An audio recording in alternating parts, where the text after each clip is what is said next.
Hello everybody, Zelfie here, and today I wanted to do a set review of the Pokemon Scarlet and Violet sets. These are some very cool sets, just from what I've seen so far, and I'm very excited to get into full playtesting and basically just waiting for rotation to happen.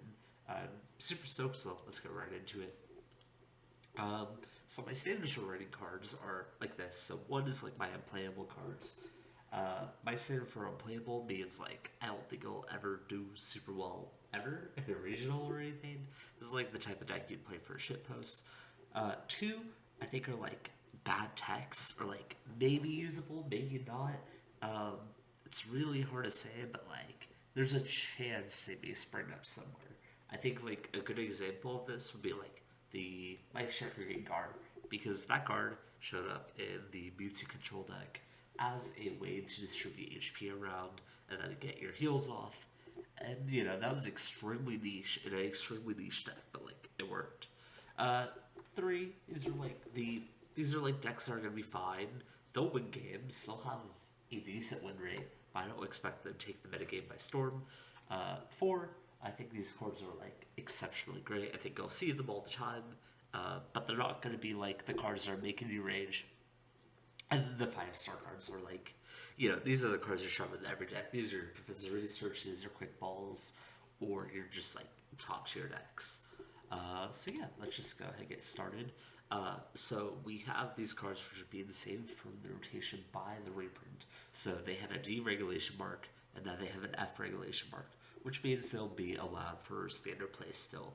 I didn't include Energy Switch on here because we already knew that was coming back from the Silver Tempest Gold reprint, but just nice to have that confirmation. With Air Balloon gone, I believe Switch is an exceptionally good card, especially with possibly spot ups around. These big Pokemon needing to move around. And we have Arvin, which can grab you a item card and a tool card. So being able to fetch a switch off of a situation is extremely nice. And some examples I can think this would be helpful for is for decks like Miraidon, right? You want to set the Flaffies, and then sometimes you have a Pokemon in the active that isn't charged up, but you just dynamite a bunch of energy onto like a Miraidon or a Regieleki, so you can switch into that. Energy Search is like maybe a card you could throw into like a deck if it has like Arviz or Aritas. You maybe run one Energy Search just because like, hey, it'll grab you a card sometimes. It's never going to be the best option. In fact, I'm sure most decks are clamoring for a better way to search out energy, but it's right there. Crushing Hammer is a card that I feel like actually does have a home, but I don't know if it's actually good enough to stay in there. So the deck I'm thinking about is Banette EX, which is a new item locking deck. We have a Team Yelgra reprint, sorta. So we have energy removal in the format. I think Crushing Hammer could fit in, but I'm not exactly sure if it'll make for the best list. So I left it as a speculative too. Pokemon Catcher I don't expect to see. We have Boss's Orders, we have Serena, and we have Lumineon. Like, the only deck that's played Pokemon Catcher is, like, Mew, and that's because they're greedy. Pokegear seems like a great option for the turbo decks. We have lost a lot of our great ways of, you play an item and then you can grab a different card from your deck, like Shade Dealings and Teleon, for example. So Pokegear is really great because it allows you to dig for those powerful supporters you'll be using to execute your strategies. We have Rocky Helmet and EXP share reprints, and technically the EXP share one would be like a 1.5 because like maybe you could see play somewhere, but otherwise I don't think they're gonna see play. Then we have a Palpad reprint, which I think is pretty good. Sometimes they'll just put two more boss back into your deck because you had to discard them early, or something else. I'm pretty sure Palpad will find a home soon, and we still have Arceus in the format. Decks like Arceus traditionally like having that extra flexibility of being able to reuse your supporters. Like, if you're running two copies of Shares Boom, you can put one back in. Yeah. Here are some new tools and items. So we have a S-Ball reprint. Hasn't been back since like Sun Moon, so good to see it here. Search your deck for a basic Poke, put it on your bench and shuffle your deck. I believe this is like fully worse than Quick Ball, even though Quick Ball costs another card, but that's because you got in your hand. So there's a few things in this format, like, Lumineon, for example. You could quick ball for that before and then use Lumineon's effect, but Nestball can't use Lumineon, so it's probably a lot safer of a option for just keeping the metagame more in check. Still a phenomenal card. You're still probably going to see 4 of these in 95% of the list, so it goes right there. We have the Electric Generator. Look at the top 5 cards, and you can put any lightning energies and put them onto your bench. I left as a tier as a 4-star card because even though you'll see later that I have a bunch of 5-star lightning types, up there, I believe that the Miraidon Regieleki version is the only one that's gonna want to run this card, and I feel like the deck is maybe a step behind the other versions I'm thinking of. But it's still a very good trainer, and I'm sure it could possibly see play somewhere else. I forget what it's called, but it's like a basket of food, and it heals 30 from everything. If you're really scared about Hisui Zorg V-Star, or maybe there comes like a small spread deck around, you could play this, but I don't think that's a tech worth your time. Then we have Defiant Belt, which is a 3-star. I think it's overall worse than Choice Belt because you don't really want to be playing from behind. I think there's a lot of ways that you can maintain an advantage and stay ahead. Now that we've crept back some of these high power level decks, like Lugia, for example, it was really hard to expect to be ahead against Lugia. You always had to be playing from behind, basically. But with those high rolling decks out of the format, like Lugia, like Kira Palkia, I believe that you can maintain your advantage more, and if you are, then you're going to play Defiant Belt as much. That said, I think there's still some decks that appreciate Defiant Belt. I think Gardevoir is a good example. You'll lose a Ralts or a Clef Key in the early game, and you'll play Defiant Belt. Banette can also sacrifice something in the early game, and then start chipping away at 60. Yeah. We have Vitality Band, which only does 10 more, and I cannot see a situation where this math would fix anything, so I'm just going to put it in the 1-star category.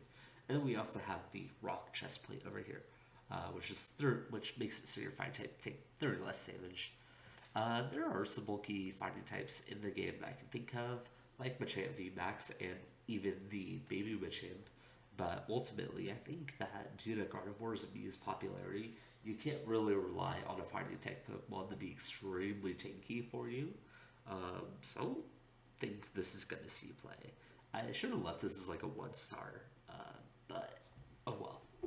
But this isn't to say that this can't see play, by the way. This is just in the current state of the game right now. I don't think that card's very good. New supporters, we have Jack. You get to search for 2 evolutions. So unlike Razu, it isn't rule box locked. You grab EX Pokemon off of this, and I just don't think it's a great use of your time. I think you'd rather just Ultra Ball or Forest Seal Stone even for a Pokemon.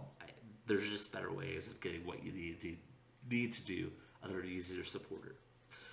There's the Team Starground, and this puts a new twist. Instead of discarding it or putting it into the opponent's hand, instead we make it their top deck, which is almost the most annoying option out of the 3 sometimes, because it means that they're just kind of play out their hand. And if they're waiting to top deck something, then congrats, you just gave them a dead draw. Likely they'll have another supporter or maybe even a barrel up to get them out of that situation anyways, but it's still something to consider. And it's at least better than Team Yellowground because putting it back into the opponent's hand, I feel like really doesn't do much. We have Penny. You get to return one of your basics in play and all cards attached to your hand. So you can do the play where you use Lumineon and grab Penny and then put the Lumineon back in your hand. Ultimately, I can't really see any place where you'd want to play this. If there was a really bulky basic Pokemon that didn't happen to die to Mew, I would maybe suggest playing this, but otherwise I can't really think of too many great targets. I think Arvid is teetering on 5-star viability. I think it can be used to tie a lot of decks together because you get to search for an item card. Item cards are generally good, and we need great ways of searching out explicit cards, like our Ultra Balls, like our Nest Balls, stuff like that. And then the tool card could be, more likely it'll be a Choice Belt, a Defiant Belt, or a Forest Seal Stone. And the Forest Seal Stone could be anything. And that's the most important part, I feel like, is that Arvin grabs 4 Seal Stone, you use 4 Seal Stone, and then you just set something else up, or you grab another card you need. It really does feed into itself so nicely. And in the early game, it can be instrumental for making sure that you're getting your setup properly. Uh, Another funny thought is that if you have like a V in play, you can like Arvin uh, get a VIP pass, a 4 Seal Stone, and 4 Seal Stone for the other VIP pass. I don't think it's necessary, but like you could. We have Katie over here. Shuffle your hand and draw 8 cards, but it ends your turn. I was thinking about cards like Steven's Resolve. I think that was like a very good control card. I was like, oh, this card ends your turn, and it does a lot of stuff. It's gonna be good. But no, Steven's Resolve is really good because it got you exactly what you needed. In a similar vein, like Togekiss VMAX and Expanded was another deck that was popular for a while. And that one was good because it got you exactly what you needed. Katie won't do that, so I turned my mind. I don't think it'll be played. And I believe her name is Miriam, but you get to choose up to 5 Pokemon from your discard, reveal them, shuffle them into your deck, and then draw 3. It's really nice to have an effect like this after Ordinary Rod rotated out. We still have Rescue Carrier technically, but Rescue Carrier can only grab 90 and below. I don't think there's a whole lot of Pokemon that are 90 below that you'd want to be grabbing. So having Miriam here as an option to just refill your deck with cards you might want is super nice. You re-grab a bunch of tech Pokemon, evolution lines, just things like that that make everything way more consistent. And you only need to run like one of these. So I think it's an include in quite a few lists. It's never going to be like the center point card, but like it's there. And I think a lot of lists can afford to run one of these. Then we have 2 new stadiums, which one is Sky Arrow Bridge. The retreat cost of each player's basic Pokemon is 1 less, otherwise known as Beach Court or Court Beach. I think it's Beach Court. The other one is more interesting, I feel like. It's you get the flip coin, if you flip heads, you get to search your deck for a Pokemon. So obviously you could tailor the left one a lot more towards your own decks. So if you're playing like Mew or Calipay, you have, that free switching option right there. Where on the right one, I feel like it benefits everyone. Like, everyone's got Availability on their deck, maybe. So, give them the option to search out and put them to their hand is really nice. That said, because, like, there's so many cards that, like, require you to have stuff in your hand, right? And we don't have a lot of searching options. We have a lot of basic search. We have Nest Ball, and we have VIP Pass. But the only way to search out evolutions with, like, Ultra Ball. So Mesagoza could be a great way of possibly getting you it'll get you like 1 Pokemon every other turn, and that could just be enough to get you your support Pokemon, so you can rely on drawing cards without it. It could be a Barrel, it could be a Curlia, it could be something else, or a Lumineon too. So, I think Mesagoza is a pretty good stadium. I think both of these will find their own homes, but they won't go into every list, which is why I have them right here. Getting on to the actual Pokemon, I have Arboliva here with a really cool ability to fully heal one of your Pokemon. And I think that, now that we've lowered down the higher roll decks, like we don't have the Lugias anymore who can deal like 3 Kajillion damage on turn 2. Or another deck I was thinking of was like, what's it called? Like Kyurem Palkia. Like, if Palkia and Kyurem both evolve, they could just blow you up for a lot of damage. Kyurem is pretty much gone due to like a Ringaroo being gone, and Lugia lost all of the powerful energy and Armor energy, so it's not going to see a whole lot of play. So I feel like the types of decks that like straight up OHKO you are mostly gone. We'll have Gardevoir Shadow Rider left, maybe a Single Striker or Shifu, if that deck can still work in a Gardevoir Mew metagame, but so what I'm trying to say is I think effects like this are really good.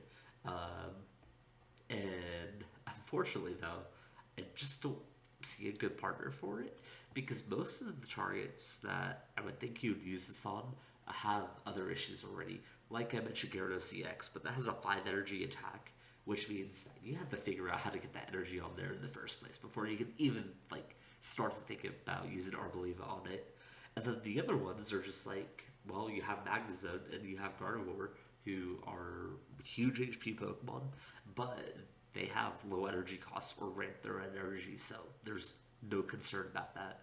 So I don't really see a place for Arboliva. It could see play in the future, but for now, I don't really see it. We have Spinops EX. EX Pokemon are basically GXs without a GX attack. This is the best way of putting it, I guess. They evolve off a one prize Pokemon, which means that the opportunity cost of a game knocked out before you evolve into it is much less than trying to get like a V into a V Star or into a V Max, right? But with that said, I think that Spinops can do an okay job at countering certain meta strategies. Later on, I'll talk about Klefki, who is a monster of a card, but you know it's a good tech against the Lost Box and the Celebrations View Engine decks if those happen to exist. Only because like you know they maybe pay one energy to retreat it, and that's fine, right? They're charging up their whole setup, but if you're using Spinops, then that doesn't work. And even if they put the same down, they'll still have to pay the energy to do it. So, you know, you basically force those types of decks to have a lot of cost. It could be a decent tech. You'd have to find a deck that explicitly wants that type of tech in it. You know, maybe a Banette deck would like to lock something up in the active and make it hard for them to retreat. And then because there's no air balloons anymore, you know, they can't play their switch and retreat, so they just have to charge it up, and that's a pain, right? So spot ups could be helpful there. You can also run it with like Leafeon VMAX to bump up Leafeon VMAX's attack. Though you'll need like quite a few of these in order to make it reach reasonable damage against anything with a one retreat cost.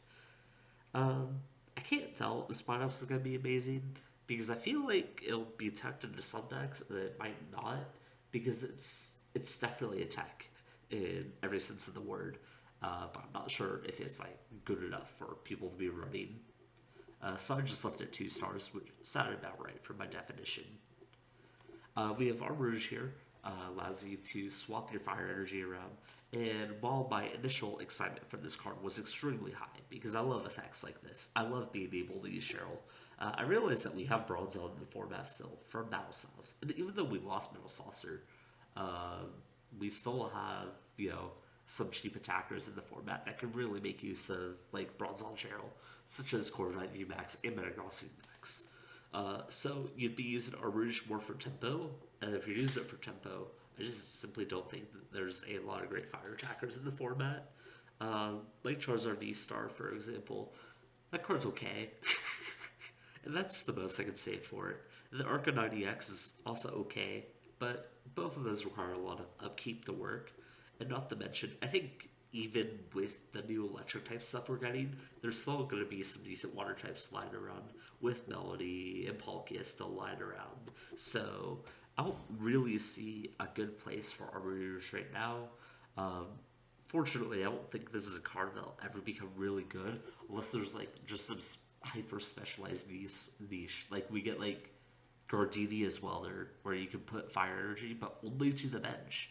And then you can move it up with this. But otherwise, I don't really see this ever getting a dedicated home. Speaking of Arcanine EX, here's the card that notably might be paired with Armourouge. You have an Outrage attack, which is okay because you are a stage 1 with 280 HP, cut off a single prizer. So, yeah, that's huge because as opposed to like other V-Star Pokemon, you're not leaving up a 220 HP Pokemon at the beginning. It's like maybe 100 HP, not 100. It's like maybe a 90 HP Growlithe. Now, like, sure, if it gets knocked out, that sucks. But you're only losing 1 prize for it. Whereas opposed to if Arceus gets knocked out, it's like, oh shit, I have my Arceus now. And they took 2 prizes. That said, I think Arcnight's just too much upkeep. You have to have 1 energy on to begin with, and then you can Magma Basin, Armourouge, or Magma Basin Energy Switch, and then you have to manual attach, and then maybe Raihan, and then you're just hoping you don't die to Palkia, or even Mew, or Gardevoir. I think both those decks can also get KOs against you. I just don't think Arcanine fares really well into the metagame right now. And Bench Barrier also doesn't seem too relevant. There's not a whole lot of bench spread decks. And, like, there's Urshifu, which could pop up again.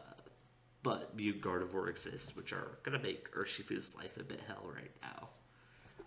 But yeah, uh, oh, Arcanine just seems whatever. It's whatever into a metagame that really dislikes it. And then we have the other terrestrialization Pokemon here with the Gyarados, same bench barrier effect. But this one at least has an interesting attack because you can technically OHKO anything in the game. There should not be anything that lives a 360 HP attack. Not even Eternatus anymore, but though Eternatus is rotated out. So I don't know how you're getting the energy onto here too. You'd have to use like Palkia Star Portal. And then once you do that, it's just like, okay, how do you set a second one up now? The answer is you likely don't.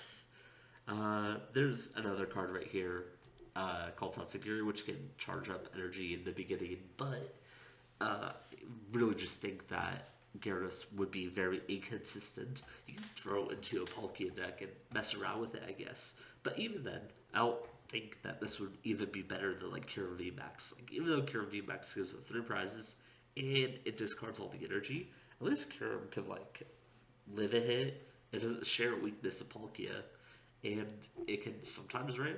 Like the possibility. Oh, and it also gets Melody. So like the possibilities of like Kira still somehow working over Gyarados is like insane. They're both stage ones. Kirim gives up 2 prizes on his basic, but whatever, right? I just sort of got done talking about how that was good. But if your payoff is a Pokemon who requires like way too much work, then I don't think it's worth it. The only other mention is that like this is impossible or believe a target because you're already committing all this energy onto there. You'd likely want to keep it, so I guess Arboliva could maybe make an excuse, but like, are you really playing Palkia, Gyarados, or Arboliva? That doesn't make a lot of sense. We got Tatsugiri.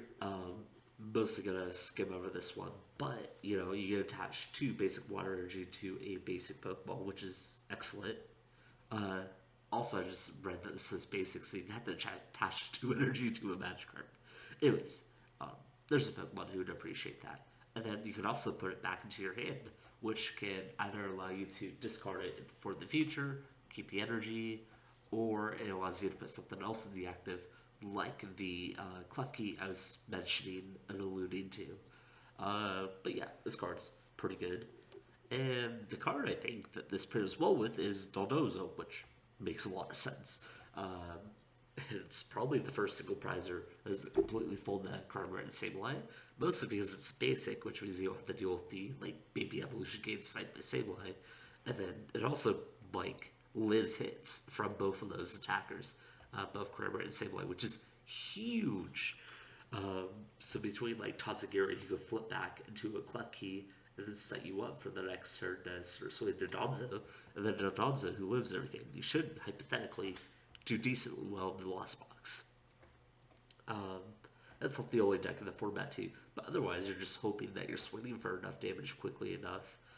You can do 130 into a 180 swing, and that will net you a sick 310 damage, just enough to OHKO a full HP Gardevoir. And then possibly a Ampharos EX or a Magnezone EX if you have the Defiant Belt up. So, yeah, I mean, it's really cheap. You can use double turbo energy or you can Raihan onto it. Unfortunately, because we lost Quick Ball, we only have Nest Ball for grounded basics, and Nest Ball puts it directly onto the bench, which makes it a little bit hard for you to find your Tatsugiris. So you really rely on like Ultra Ball or Candace or even Mizugoza in order to find the Tatsugiris. Or Professor Burnett can just get them out of the deck quickly. But yeah, I mean, it seems kind of cool, if you're asking me. And then we have Quickwavell, I think is his name, the Carnival Duck. It allows you to attach 1 extra basic energy from a hit of one of your Pokemon. So like, there's 2 nice things about this. One is generic, so you can think about using this with literally anything, right? The other nice thing is that because it's a water type, Arena grabs a water Pokemon and an item card, so it can just grab the Quickwavell and the Rare Candy, and then boom, your supporter got you your stage 2. The only issue is that decks that you want to play Arena in are also going to be water decks. And the water decks have both Palkia and the Melody still. So you already have a lot of ways of ramping water energy, so you don't really need Quavel, right? And then in every other deck, it becomes more awkward, because then you're not playing Arena. Or if you are, I mean, I guess it's fine, because you grab the Minion if you don't want to set up another Quavel, but you'd have to have like a really specific attacker that really needs to set up at all times to work. I guess like Arcanine could technically work, but I'm not so sure. Regardless, I don't think it's efficient enough in order to work, which is why I left it as 1 star. This could go up in the future if we get an attacker that's like way more specific for it, but for now, I just didn't see the purpose in it. We have Miraidon, and even though this is technically in the last part of the decks, I was like, okay, we're gonna talk about this one first. So Tandem Unit allows you to search for 2 basic lightning, so he's VIP Mass on the stick. It just enables all the lightning decks to get set up insanely quickly. You don't even have to play like, you play 1 Nest Ball, you get Miraidon out, and then boom, you have a full bench. It allows you to, run more consistency cards. You run like Ultra Balls or Capture Aromas, I guess. Or just any of these other cards that help you set up. I guess Ensemble Ball is a better answer. And then there's also just a shit ton of new lightning attackers that all happen to come out at the same fucking time that make Miraidon so cracked. And then, like I said, Tandem Unit is not hard once per turn. Like Dire Flame Wainsong, Galarian Moltres V is hard once per turn. You can only use once of those per turn. Tandem Unit, you don't have to, which is insane. The only downsides is that he has 220 HP, so he can't die to quite a lot of hits. You'll notice that a lot of things will cross into that 220, 230 HP threshold. I call it the Zacian threshold because this is what Zacian hit before. And that's what a lot of baby Vs are. So, people are going to be aiming for that. And unfortunately, Miraidon falls Catastrophe to that, and you can't do much against it. But, like, it's fine. If you're setting up 3 Flaffys, and you possibly get to attack with this, you're good. You're absolutely chilling. Anyways, time to talk about, like, one of the 3 other EXs of Lightning type is Magnezone. This one, you don't have to run super heavy on the Miraidons. You can run like 1 Miraidon, you start with the Magnemite, you Nest Ball Miraidon out, and you get 2 more out, and then you're chilling. The best part about Magnezone is that he is super efficient on Rhyhorn. Let's say a Magnemite goes down, right? And you have the Lightning Energy in the discard. You just Rhyhorn the energy on, you find the Rare Candy, or the Evolution, depending on which one you have. And then you just go ahead and evolve. And then you can immediately attach again and do 220. Or you can Energy Crush depending on the matchup. So, yeah, he has so much HP. And even though the second damage is damage to him, he still has 300 HP to deal with. And there's not a whole lot of Pokemon that can reach that threshold. So I think you're fine. The other thing, too, is that, like I said, you can Cheryl very easily. So let's say Gardevoir misses the KO against you. You just Cheryl, attach 1 energy, and still probably blow them up because it's Gardevoir and they're going to have energy lying around everywhere. What else? The Magnemite has a switching attack, so you pay 1 energy, it does 10 damage, and it switches into something else. And something else can be a Diancie or the infamous Klefki that we'll get to soon. The only issue I have with Magnezone is that Magneton is not Flaffy. So, the deck doesn't naturally have a lot of draw engine built into it. You're just hoping to get set up quickly enough, and then your supporters can carry you through the game, which is definitely possible, right? And also, people can outplay Energy Crush, too, if your only option is, like, Cheryl, attach, attack. But, like, Magnezone's fucking cooking. This is, like, on my radar for potential BDAF. Then we also got Ampharos.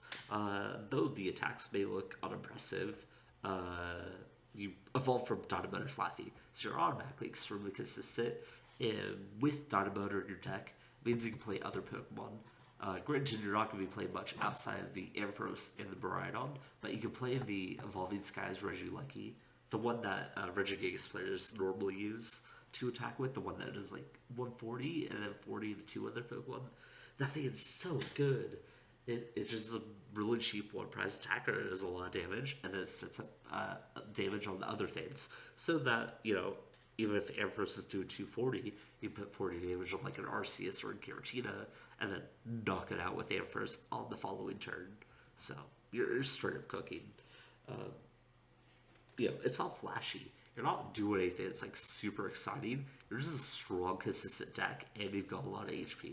And you only give up 2 prizes. You're never putting down a 3 prize Pokemon, which is a huge, huge benefit. Yeah, I just think the deck is really strong. Then we have the other insanely strong card for the set. I think this is what a lot of people are calling the BDIF. Um, you have infinite energy attachments as long as you have energy in the discard, of course, which is a little bit of an issue.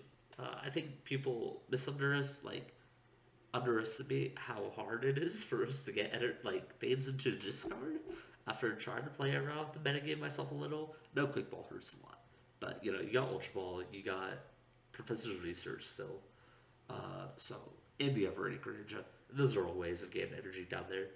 And on top of that, Gardevoir also has a very consistent engine built in. So you have 2 good routes. You have a memory skip routes, which allows you to choose one of the opponent's attacks, and they can't use it. So for example, if you're fighting I don't know, like Banette or something, you can memory skip and then stop them from using the item block attack possibly, and then go for your items next turn. Or you're just playing against like Miraidon. Miraidon can't attack you because it's one attack. Or you go with the teleportation burst routes, which allows you to switch into roll call, please. Klefki. Woo, Klefki is the name of the game. And then on top of that, there's just so many ways you can build Gardevoir. Oh, I didn't even finish. So yeah, the routes, good attacks. You have 2 great attacks. One is probably going to be used more than the other. Then you have the Crolias, which have make do / trade on them. Allows you to discard a card and draw 2. That's a great draw engine. And then you can evolve into this Gardevoir, which is broken. I don't think you're evolving to the other Gardevoirs likely, but you have Gallade, who just searches your deck for a supporter and adds it to your hand. So you have access to a supporter anytime. It's so cracked. So yeah. Now you get to decide, do you want to play the Shadow Rider variant, where you try to get all your energies into play, such Shadow Rider and Oko stuff, and then use Radiant Serena to heal off the damage, and just try to maintain that threat of hey, no matter what you do, I'm always going to be threatening the Oko, so now you're on the timer to knock me out in 2 turns or lose. Or you can play a toolbox deck that has 1 prize attackers and all these cheap bastards that do so much damage to the opponent. So there's so much potential with this card. And then the attack is okay. You can touch a choice belt, knock out an Arceus or a Palkia. It's good enough. Not that I think you'll likely hit this by turn 2, because this requires you to hit Rare Candy into Gardevoir and to have enough energy and to attach a choice belt, and then also everything else, right? It's a lot of work. It could be done though. We have Banette EX, which is the other psychic type EX that we have, and we have Eternal Darkness. 3 damage, your opponent can't play item cards. It's just that simple. With Big Evolve, people are struggling because you have to get a Lightning and a Colorless onto there, so people are like, oh, I can Melody onto it, or do all these other things. But with Banana, you just do it for 1 energy, which is so nice. Shuppet also has an item block too. It's just 1 psychic for 10 damage, and then you coin flip for item block to work or not, which is really good. I do feel like the game is less reliant on items because, before we had Lugias who had to play Ultra Balls to chuck the Archeops into the discard, or we had Shitty Dealings who had to grab all these pieces to make their deck work, or Palkia who played Arena and grabbed Capacious Bucket or VIP Pass, I guess, or Lost Box, right? So the decks certainly do still get harmed by it, but items aren't the entire main dictator of the metagame right now. On top of that, I'm not entirely sure how Banette does into all the top tiers.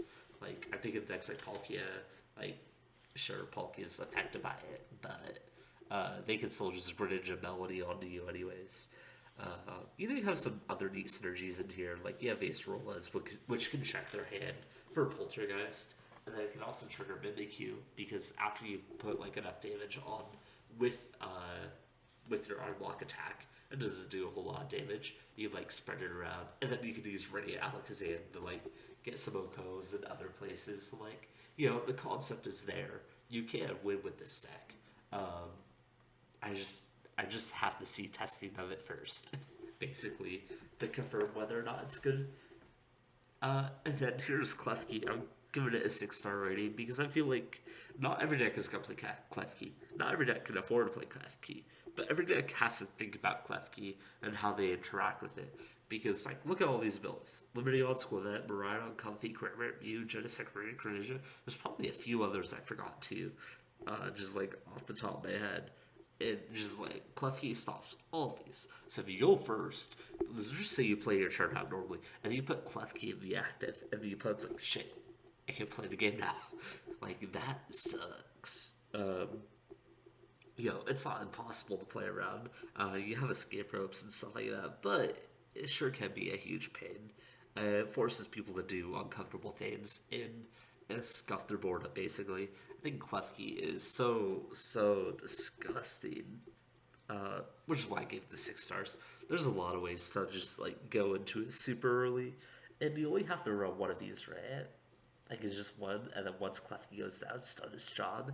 Yeah, this card's fucking insane. We have a Halucha, which is a new Zigzagoon, sort of, because you can put 2 damage counters on 2 separate Pokemon, but it can only go on the bench.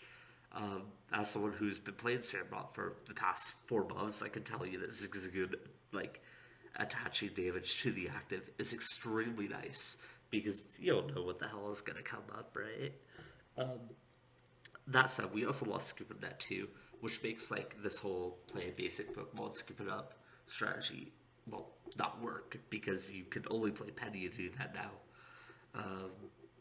That said, I still think Halucha is fine. I put it in the 2-star because I kind of expect Samrock to be an extremely rogue, maybe French deck. I don't think it'll rise to like the top of the metagame. It'll probably stay like super low key, but Halucha does help to enable this post rotation, which is good. You got Cape Drop Bog, Ready Alakazam, and then Halucha to all manipulate the damage and find your KOs where you need to get them.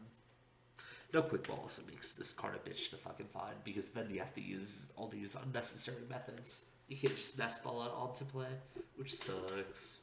Oh well.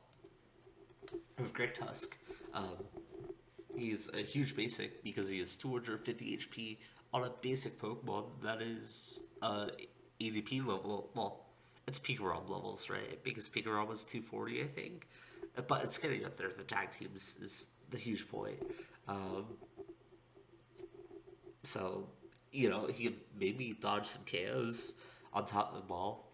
And then if you try to attack with him, no, it does 50 damage to itself. So, like, what's the point of this card? What was it supposed to do? Sure, you hit Oko, Palkia, Giratina, and then you hit Arceus for weakness. That doesn't matter anyways. But yeah, I don't really get the purpose of the card. And then also, I mentioned this, if you attach Choice Belt, you're not attaching the Rocky Chest Plate, which is like the whole reason you're already the super basic, super bulky Pokemon, right? And Koraidon doesn't get much better. Just try in the corner, because like, it ends your turn. That's such a huge downside.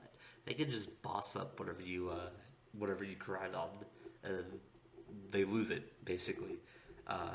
The only time you're ever going to find Koraidon to be super helpful is if your opponent is breaking up. And the only, like, super notable example I can think of is, like, I guess, like, the Champ VMAX can use this, because that one's bulky, and you do a lot of damage with it really cheap.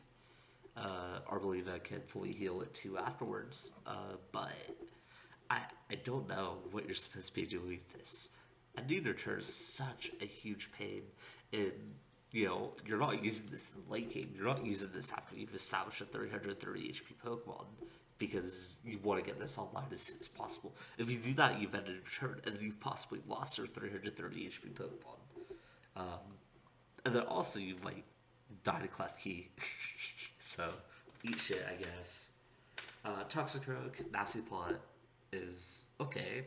Like, searching your deck for 2 cards is an okay effect when you have nothing else to do, but you can't really, like, you don't want to be doing this on stage 1, right? It's like a turn 1 play type of deal, Like when I use Mountain Hub with like this Hisuian Decidueye V, like that's fine because like I'm just do whatever I can for the turn. But you definitely don't want to like be evolving this only to be searching for 2 cards. Just use Metagross if you're gonna do that. On top of that, the second attack is so weak. You have to have a Choice Band or a Defiant Belt. Just the Oko Gardevoir. That's insane. You're hitting it for weakness. Anyways, let's cross back. Reverberium is a side grade to like Barrel in a sense because you can now discard an energy and then draw a card and then draw up to 6 cards. So you get to discard 1 card from your hand that you normally couldn't discard. You can attach it, but you couldn't like discard it. So ultimately, Reverberium would grab you 2 additional cards in that scenario as opposed to the Barrel. And the attack doesn't really matter.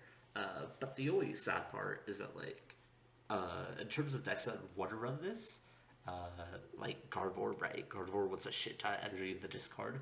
Gardevoir already has the Curlies with Trade, so they're already auto-ramping the energies into there on their way to Gardevoir.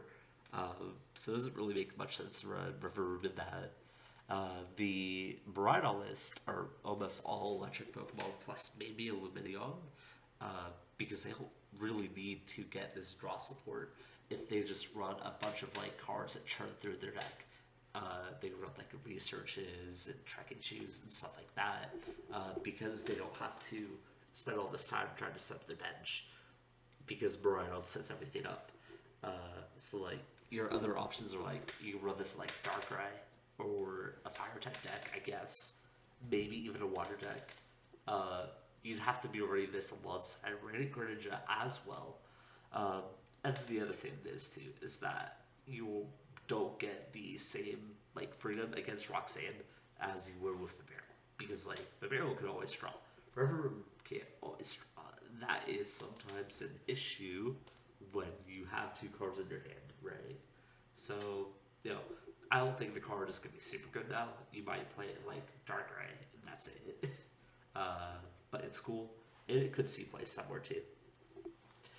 We have our Treads. I don't even know what this card is trying to do. It's got 3 energy for 30 to a bunch of Pokemon. And it has a spinning attack for 4 energy. Like, I don't know what you're trying to do. You can't attach this to Thorcy. Spindle Sauce is gone. So you can't Thornton into Z. I'm so confused. We got Squillet, who says once your turn, you may shuffle your hand to the bottom of the deck, and then you draw 1 card. So, in tandem with the Barrel, you get to guaranteed draw 4 cards after you draw the 1 card Squillet. And then if you play that card from the Squillet, you get to draw 5 cards instead. So ultimately, it's like a build your own Claydol, where Squillet's guaranteed to draw you 5 to 6 new cards every time, regardless of your hand size. And that's like super cool. Like, you don't have to spend a lot of time to get this guy out. You just run him. If you have an S-ball in the late game, just plop him onto your bench after something dies, and boom, you get churned through your deck. Like, play a Barrel Engine, you might as well play one of these. I don't see a reason not to. Unless if you're, like, really, really tight on deck space. You're like, man, I sure don't want the thing that draws me 6 cards that allows me to dig deeper into the deck. Just things like that, right? You also only cost 1 energy, too. Oh, also you can run the old Hisuian Arcanine, the baby one. So if you want to try and make that deck work again, Squillet can be a way to possibly set you up into that. We have Oinkloin. One of the reasons I'm mentioning it is because it's like completely colorless. It doesn't really do anything significant, but I still wouldn't be playing at stage 1 as like a generic attacker when I could just be playing my attacker instead. It doesn't really make much sense to be charging this up when I could just be charging the other dude up. Here's some other Pokemon I gave full science to. This is because I have it at the fill on the page. Kingambit, 3 damage to basic dark Pokemon. Sounds cool, but the only time you're going to be playing basic dark Pokemon is like Galarian Moltres, who stacks based off their prizes taken. So I think he already hits enough. And you wouldn't set up a stage to help buff that anyways. You just play like Defiant Belt or something else. Galarian Moltres V, which I guess could use it because it would hit 220. Then again, just run Choice Belt. And then you also have Drapion, who's just there to kill me. So you don't need Kingambit for anything in the current metagame, which is why it's bad. people mentioned how much it like Slowbro in the like first impression reviews I saw. They're like, oh, damage manipulation is so sick, and then the damage manipulation is putting 90 damage on Slowbro, and 90 damage usually isn't that significant. It's more significant when you have like Hyper Potion plus Crystal Cave, which can allow you to heal out of like certain ranges, but healing 90 damage and setting up a stage one that do that for you is so inconvenient that I just wouldn't bother with that type of effect. Just use Cheryl. Palmot, which is interesting because he auto charges lightning energy from the deck onto him, similar to Brilliant Stars of the Lucario, but he doesn't even put damage on himself. He does a massive 230 damage, which is cool, but in order to set this up, you have to be putting so much time and so much effort to like get rare candies into it, and then you're not dynamotoring because they're not Flaffy / Marate. It just seems like a lot of work for something that you can more consistently probably do with just Regielekis in your deck. Because I'm only going to presume you're going to hit this every other turn, just due to the circumstances of your setup. So with like Regielekis and Miraidon, for example, Miraidon Flaffy, you can just put Regieleki down, Dynamotor to it, and either Beach Court your way out or play a switch or something like that. And you're like cooking, right? And then we have Annihilate. I think the attacks are super strong. This is do 70 for every prize your opponent has taken on a 1 energy attack. That would be phenomenal if it takes a long for us to set this up. And then if you're just trying to run a strong attacker in the early game, like 2 energy for 170 is good. But Dodonzo does the same thing for 1 energy technically, so yeah, it's just not really worth it. So, this is most of the end of my review, and this is about what I expect to be played in the next format, minus Samurott. Samurot's my pet deck. But, Palkia is very strong, very aggressive. It can swing against a lot of decks. Mew VMAX is still probably going to be really good. It has a lot of draw. It still does its own things pretty well. I think Guaranteed V-Star will come back as the main face of Lost Box because you can't do all this crazy, like, amazing rare Lost Zone stuff with Scooper Net gone and Clef Key around. So you'll need a more grounded base, and that's where, like, Guaranteed V can come in with its Abyss Seeking attack, and then you just need to charge up a few times on the V-Star to do well. I think Arceus still does pretty well. You can play, like, Arceus Ridge Draco, Arceus Gudra, probably not Arctura. You don't have a whole lot of special energy Pokemon in the format right now. But, yeah, there's options for you to play. Miraidon decks, I talked about all of them. You got Miraidon Regieleki, which is like, you go second, you try and donk them on turn 1 with electric generators, and then on the following turn, you just evolve all your Regielekis, and then you're hitting for like 310 on your Miraidons, which sounds funny. You can go for the Ampharos version or the Magneso version as well. Those two decks are probably going to be extremely good too. Gardevoir is extremely strong. What's good? You have a lot of potential what types of variants to be running with it, whether you're running like Shadow Riders or toolboxy cards, or you're just playing like a straight Gardevoir Gallade type of deck. But it has Itemlock. It gets it up pretty fast and relatively quickly, so I don't see this being bad. It'll probably be okay. I don't see it being broken. If it's in between the category of like, yeah, this deck's probably going to exist. I'm going to have to learn how to play around it. And then Dodonzo's the new single prizer. I don't think we're getting too many other single prizers format to stick out. And people love playing single prize decks, so I can see this being extremely popular. And then I have Samurott here. I still think Samurott does just fine. I think Samurott did extremely well in Lost Origin and possibly in Astral Radiance too. A little bit more hesitant on the Astral Radiance call since I was wrong about everything in that format. But, even now I have a 50-50 win rate against Lugia. So the deck does its job well. It runs through things very quickly.